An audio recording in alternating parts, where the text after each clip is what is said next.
میں دین محبت کرتے تھے، آواز آئے گی ہاتھوں کی ہتھکڑی کو کاٹ دو اور پیروں کے بیڑی کو توڑ دو اور لا کر کے اس کو جنت میں ڈال دیا جائے۔ تو عزیزان گرامی، یہ جو آپ نے دارالعلوم کو سجایا ہے، یہ جو آپ نے دارالعلوم کی مدد کی ہے، یہ جو آپ نے دارالعلوم کے تعاون کا عزم بالجزم کیا ہے، یہ جو آپ نے علماء کی حفاظت کا اپنے ذمہ لیا ہے۔ حضرت امام غزالی رحمۃ اللہ علیہ فرماتے ہیں، کچھ تاجروں سے میں نے ملاقات کی، میں نے ان سے پوچھا کہ آخر آپ لوگوں کو اللہ نے اتنا نوازا ہے، پھر بھی اتنا کمانے کی کوشش کیوں کرتے ہو؟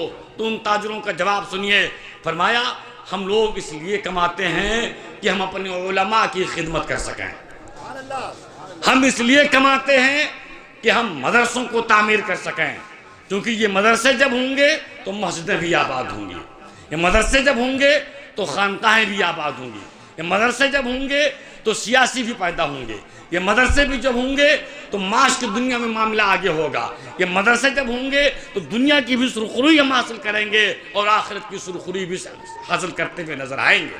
اسی کو حضرت علی پاک رضی اللہ تعالیٰ عنہ نے یوں فرمایا لیس الجمال باسواب تزیننا ان الجمال جمال العلم والادب، حسن و جمال بناوٹ اور سنگار کا نام نہیں ہے، حسن و جمال اگر نام ہے تو علم اور ادب کا ہے۔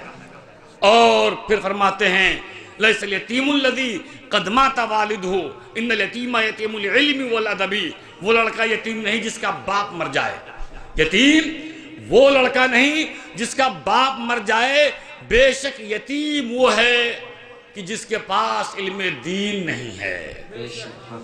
ابھی وہ بچہ بہت بہتر انداز میں سیاست کی بات کر رہا تھا، لیکن یہی سیاست اگر دین کے ساتھ ہو تب مزیداری ہے، یہی سیاست دین کے ساتھ ہو۔ سیاست کا مطلب یہ نہیں ہوا کہ نماز چھوڑی جائے، سیاست کا مطلب یہ نہیں ہوا کہ روزہ نہ رکھا جائے، سیاست کا مطلب یہ نہیں ہوا کہ جھوٹ بولا جائے، سیاست کا مطلب یہ نہیں ہوا کہ مسلمانوں سے نفرت کی جائے، سیاست کا مطلب یہ نہیں ہوا کہ مسلمانوں کو دور رکھا جائے، سیاست کا مطلب یہ نہیں ہوا سیاست میں اترے وہ لوگ جو دین کو جانتے ہوں، سیاست میں وہ لوگ اتریں جو دین کو جانتے ہوں۔ وہاں حضرت مجدد الف ثانی رحمت اللہ علیہ تھے، وہ دین کو جان کر کے سیاست میں اترے تھے، تو سیاست بھی کیا تھا اور دین کو پھیلایا تھا۔ آج عالم یہ ہے کہ ہمارے یہاں ہمارے لیڈر وہ سیاست تو جانتے ہیں، تو سیاست تو دوسرے بھی جانا کرتے ہیں، سیاست تو وہ جانتے ہیں لیکن دین نہیں جانتے، لیکن جب دین کو جان کر کے سیاست کرو گے تو اس سیاست کا مزہ آئے گا۔ مغلیہ دور میں دیکھو، اورنگزیب عالمگیر کو دیکھو، اورنگزیب عالمگیر نے دین کو پڑھ کے سیاست کی ہے اور وہ بھی 50 سال حکومت کی ہے۔ اورنگزیب عالمگیر کی بارگاہ ایک شخص آتا ہے پشاور کی سرزمین سے اور اس نے کہا کہ حضور والا میں آپ کے ہاں بحیثیت خادم رہنا چاہتا ہوں۔ فرمایا میں تو ویسے لوگوں کی خدمت کرتا ہوں، مجھے خادم کی کیا ضرورت؟ اڑ گیا۔ بغور سماعت کیجئے گا، 2 سال تک رہا، پشاور سے قافلہ آئے، سردار قافلہ نے کہا کہ تمہارے بچے پریشان ہیں اور تم یہاں اورنگزیب کی بارگاہ میں۔ بولا حضور 2 سال آپ کی بارگاہ میں رہتے ہوئے کچھ ملا نہیں، نہ کوئی طلب نہ تنخواہ۔ بولے بھائی تم اپنی مرضی سے ہو، خیر کوئی بات نہیں، میں تمہیں 2 روپے دے دیتا ہوں۔ 2 سال کی قیمت 2 روپے لگائی۔ اس نے 50 پیسے کا انگور خریدا اور 1.5 روپے نقد لیا، کہا میرے بچوں کو لے جا کر کے دے دینا۔ وہ قافلہ پنجاب کی ریاست سے گزر رہا تھا، ریاست پنجاب کے راجہ کی لڑکی کی طبیعت خراب تھی، تاریخی واقعہ نقل کر رہا ہوں۔ حکیموں نے کہا کہ اگر موقع سے انگور مل جائے تمہارے بچی کی طبیعت سنبھل جائے گی۔ اس وقت لوگ علاج ایسی ہی چیزوں سے زیادہ کیا کرتے تھے۔ قافلے کے امیر کے پاس جب یہ خبر پہنچی تو وہ انگور دے دیا، بچی کی طبیعت سنبھل گئی۔ راجہ اتنا خوش ہوا کہ اس نے 2 لاکھ روپے بطور انعام دیے۔ اس 2 لاکھ روپے کو لے کر کے وہ امیر کارواں ایمانداری کے ساتھ لے جا کر اس کے بیوی بچوں کو حوالے کر دیتا ہے۔ جب کچھ دنوں کے بعد یہ واپس ہوا تو کیا دیکھا کہ جو کچا مکان تھا آج پکا بنا ہوا ہے، جو بچے سسک رہے تھے، بلک رہے تھے، آج ان کے ہونٹوں پہ مسکراہٹ ہے۔ اس وقت کا 2 لاکھ بہت کہلائے گا۔ پوچھا معاملہ کیوں کر پیش آیا؟ کہا آپ ہی نے تو بھیجا۔ امیر کارواں سے پوچھا، اس نے راستے کا پورا واقعہ نقل کیا۔ واپس ہوا، اورنگزیب سے جب اس بات کو سامنے رکھا تو اورنگزیب نے نماز شکرانہ ادا کی اور رب کی بارگاہ میں عرض کیا، اے پروردگار عالم، میں نے بڑی مشقت و محنت کے ساتھ اس رقم کو کمایا تھا، تو نے میرے 2 روپے کی قیمت 2 ہی لاکھ لگایا، تجھ کو اور بھی لگانا چاہیے تھا۔ تو سیاست ضروری ہے لیکن دین کے ساتھ، معاملات ضروری ہیں دین کے ساتھ۔ جب دیندار سیاست کے میدان میں ہوں گے تو پھر وہ حق و انصاف سے کام لیتے ہوئے نظر آئیں گے۔ لہٰذا مسلمانوں، یہ وہ مدرسے ہیں جو اپنے یہاں سے سیاسی بھی پیدا کرتے ہیں، خانقاہی بھی پیدا کرتے ہیں، عالم بھی پیدا کرتے ہیں اور ولی بھی پیدا کرتے ہیں۔ اس کے بغیر اگر کوئی کچھ کرنا چاہے تو پھر وہ ادھورا ہوگا، گم بریدہ ہوگا، ناقص ہوگا۔ مسلمانوں، ہم بڑے خوش نصیب ہیں اور یہ کمیٹی قابل مبارکباد ہے کہ جو بحمداللہ تبارک و تعالی دارالعلوم نظامیہ کو پروان چڑھانے کے لیے جد و جہد اور کوشش میں لگی ہے۔ ہم سب کو اپنے تئیں یہ فیصلہ لے لینا چاہیے کہ زیادہ سے زیادہ دام درم سخن قدم ہر دارالعلوم کی ہم کو مدد کرنا ہے اور اپنی گاڑھی مشقت کی کمائی کو ہمیں ان بچوں کے اوپر خرچ کرنا ہے۔ رسول فرماتے ہیں العلم صلاحی، علم میرا ہتھیار ہے۔ العلم صلاحی، علم میرا ہتھیار ہے۔ علم ہی ہتھیار ہے جو رسول نے ہم کو اور آپ کو عطا فرمایا ہے۔ اور مسلمانوں، رہی بات طلاق کی تو آخری بات کر کے بات کو میں تام کر دوں گا۔ حضور مجدد ملت ماضیہ، معید ملت طاہرہ، اعلیٰ حضرت عظیم البرکت، یہ جب نام آتا ہے تو سچائی یہ ہے کہ ہر سنی مسلمان مچل جاتا ہے۔ اور جو سمجھدار ہوگا، جو غیر ہوں گے، میں نے غیروں سے بات کی میں نام نہ لینا چاہتا ہوں، بڑے بڑے عالموں سے میں نے پوچھا کہ تم اعلیٰ حضرت کے بارے میں کیا سوچتے ہو؟ بہت بڑے عالم کی میں نام نہیں لینا چاہتا ہوں، تو کہنے لگا کہ خان صاحب بہت قابل آدمی تھے، خان صاحب بہت قابل آدمی تھے۔ اور تو اس نے نہیں کہا لیکن یہ کہا خان صاحب بہت قابل آدمی تھے۔ اور کہا بھی حضرت شاعر مشرق علامہ اقبال نے کہ اگر مجھے ڈر نہ ہوتا تو میں کہہ دیتا کہ اپنے دور کے وہ امام اعظم ابو حنیفہ تھے۔ اور لوگوں سنو، 4 تحریریں اور تقریریں ایسی ہیں کہ جن کو آپ چاہے جہاں رکھ دو لوگ بتا دیں گے کہ یہ اس کی ہے، یہ ان کی ہے، یہ ان کی ہے، یہ ان کی ہے۔ یہ بات سن لو آپ، یہ آپ کو کتابوں میں نہیں ملے گا۔ ایک بیان ہے خالق کا، کلام اللہ، وہ اللہ کا بیان ہے۔ قرآن پاک کی آیت شریفہ کو رکھ دو، کوئی بھی بڑا سے بڑا عربی دانشور ہوگا وہ وہاں پہ گونگا نظر آئے گا۔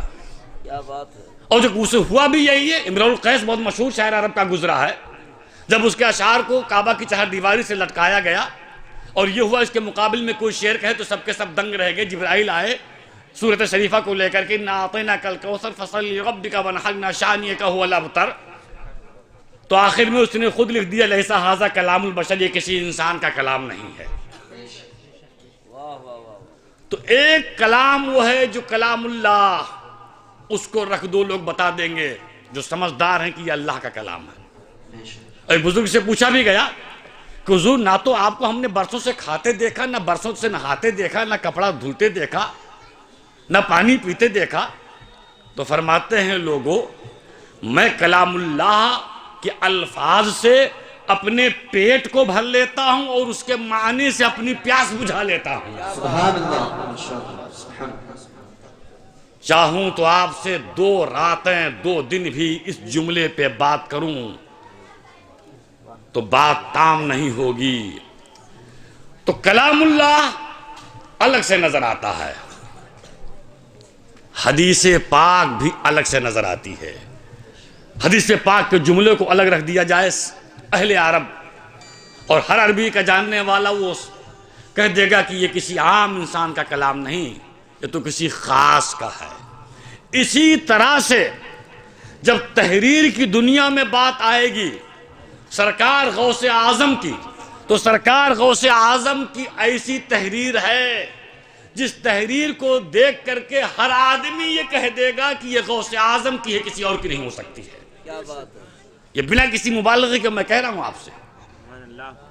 اور پھر اس کے بعد جب ہندوستان ہم پہنچیں گے اور بڑے بڑے علماء کی کتابوں کو ہم دیکھیں گے، ان کی تحریر کو ہم پڑھیں گے، اور جب وہیں پہ حضور اعلیٰ حضرت کی تحریر کو ہم پڑھیں گے تو ہم یہ کہہ دیں گے چھانٹ کر کے کہ یہ تحریر کسی اور کی نہیں، یہ حضور اعلیٰ حضرت کی تحریر ہے.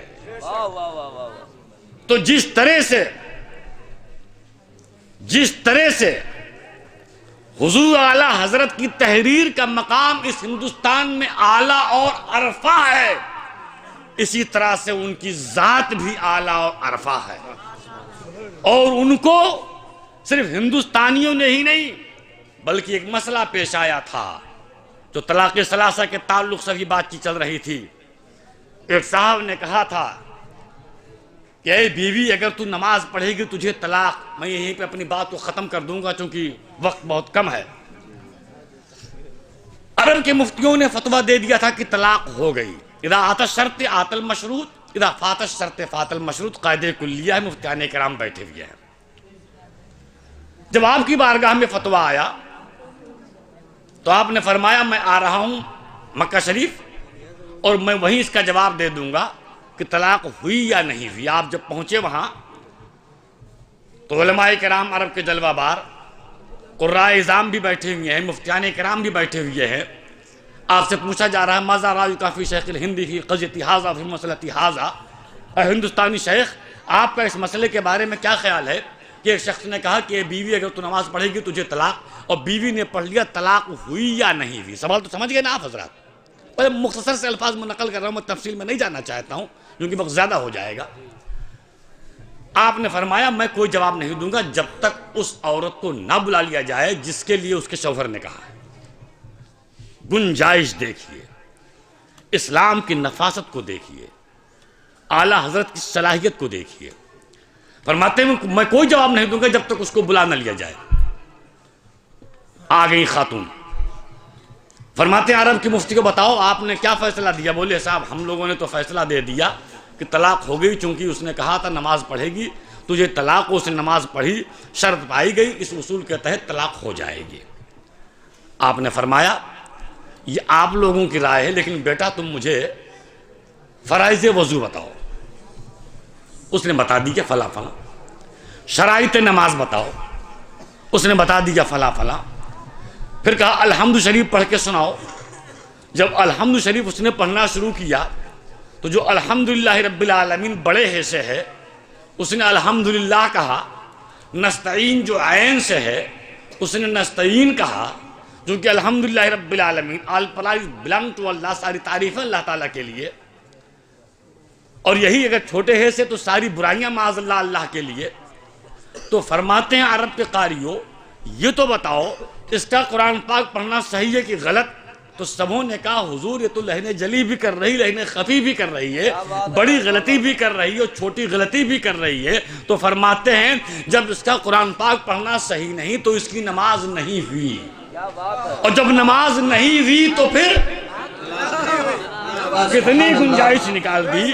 عزیزان گرامی تو میں عرض کرنا چاہتا ہوں کہ آج جو ہم وظیفہ پڑھا کرتے ہیں، آج جو کوئی کلمہ ہم پڑھا کرتے ہیں، آج جو کوئی ورد ہم کیا کرتے ہیں، آج ہم جو نمازوں میں بھرپور فائدہ نہیں اٹھا پاتے ہیں، اس کی واحد وجہ یہ ہے کہ ہمارا پروننسیشن، ہمارا تلفظ صحیح نہیں ہے.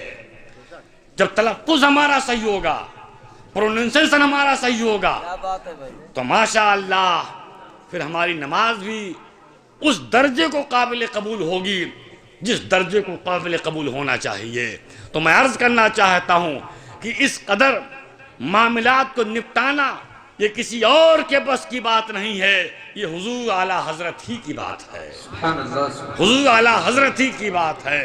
تو عزیزان گرامی، یہ وہ عظیم الشان پاک صاف ستھری کانفرنس مسجد کے صحن میں، مدرسے کے گراؤنڈ میں، پاک لوگوں کے بیچ میں، جو باوضو بیٹھ کر کے ہم نے آپ نے سنا اور سماعت کیا، ہم یہ جانتے ہیں کہ اس محفل کو ضرور سرکار غوث اعظم نے ملاحظہ فرمایا ہوگا، کیونکہ فرماتے ہیں خود وہ، نظرت الی بلاد اللہ جمیعا کخردلۃ الی حکم اتصالی، کہ میں پورے روئے زمین کو اس طرح سے دیکھتا ہوں جیسے ہاتھ کی ہتھیلی پر رائی کا دانہ۔